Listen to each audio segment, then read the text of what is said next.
Hi hello నమస్తే, నేను మీ Ganesh Akilla. Here is my non spoiler review of the film Mirai. సినిమా చూసిన తర్వాత నాకేమనిపించింది, సినిమా ఎలా ఉంది అని అంటే, దానికంటే ముందు ప్లీజ్ ఛానల్కి కొత్తగా వచ్చి ఉంటే సబ్స్క్రైబ్ చేసుకోండి, పక్కనే ఉన్న గంటను కొట్టేయండి, అలాగే మీకు తెలిసిన వాళ్ళకు కూడా షేర్ చేసి కొంచెం వ్యూస్ పెంచండి, సబ్స్క్రైబర్స్ని పెంచండి. సినిమా ఎలా ఉంది అని అంటే, నాకు నచ్చింది, బాగుంది. సో వీకెండ్లో ప్రతి ఒక్కరు వెళ్ళి చూసేయచ్చు. కోర్స్ నేను ఇచ్చేది వీకెండ్ అనుకోండి, అది వేరే విషయం.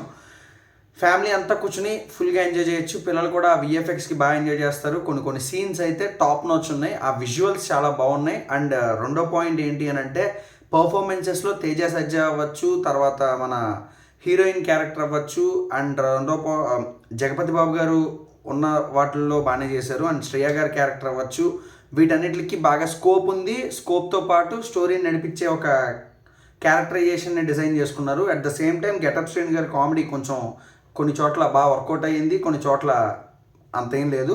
ఫస్ట్ హాఫ్ స్లోగా స్టోరీలోకి తీసుకెళ్తారు. స్టార్టింగ్ 5 minutesలో ఒక మంచి స్టార్ చేత వాయిస్ ఓవర్ ఇప్పించారు. కోర్స్ చాలామందికి లీక్ అయిపోయింది, బట్ నేను చెప్పను బయటికి. అండ్ అలాగే ఎండింగ్లో ఎండ్ క్రెడిట్స్ ఉన్నాయి కదా అని చెప్పి వెళ్ళిపోకండి, ఒక క్యామియో ఉంది. At the same time post credit scene ఒకటి ఉంది. అండ్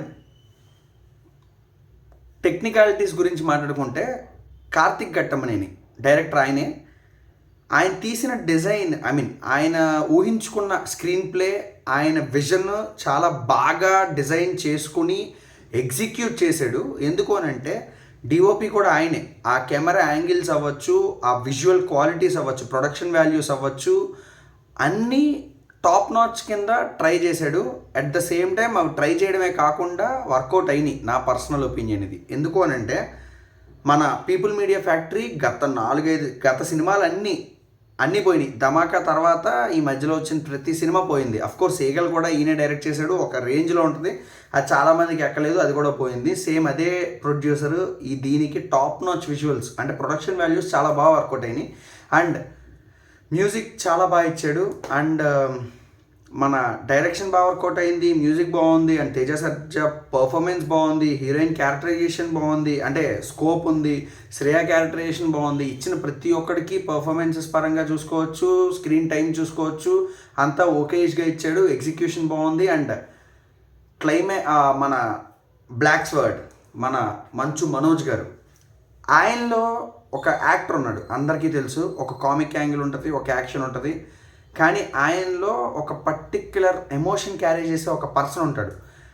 అది ఇందులో వర్కౌట్ అయింది. కానీ నాకు ఒకటే డ్రాబ్యాక్ ఏంటి అని అంటే, అది చాలామందికి అనిపించిందో లేదో నాకు తెలీదు, ఆయన డబ్బింగ్, ఆయన వాయిస్ డైలాగ్ డెలివరీ అనేది నాకు ఎందుకో చాలా బిగబెట్టి నొక్కి చెప్తున్నట్టు అనిపిస్తుంది. అంతకుముందు భైరవన్ సినిమాలో కూడా ఇదే చెప్పా, బట్ ఈ సినిమాలో కూడా నాకు అదే కంటిన్యూ అవుతుంది.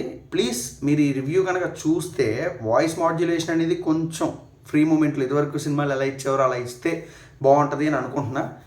సో ఇవన్నీ పక్కన పెట్టేస్తే, సినిమా థియేటర్లో చూడొచ్చా, వర్తేనా అని అంటే, మీకు పెట్టిన ప్రతి రూపాయికి 100 రూపాయలు పెడితే 95 రూపీస్ వర్తే మూవీ ఇది. సో థియేటర్కి వెళ్ళండి, చూడండి, నచ్చుతుంది.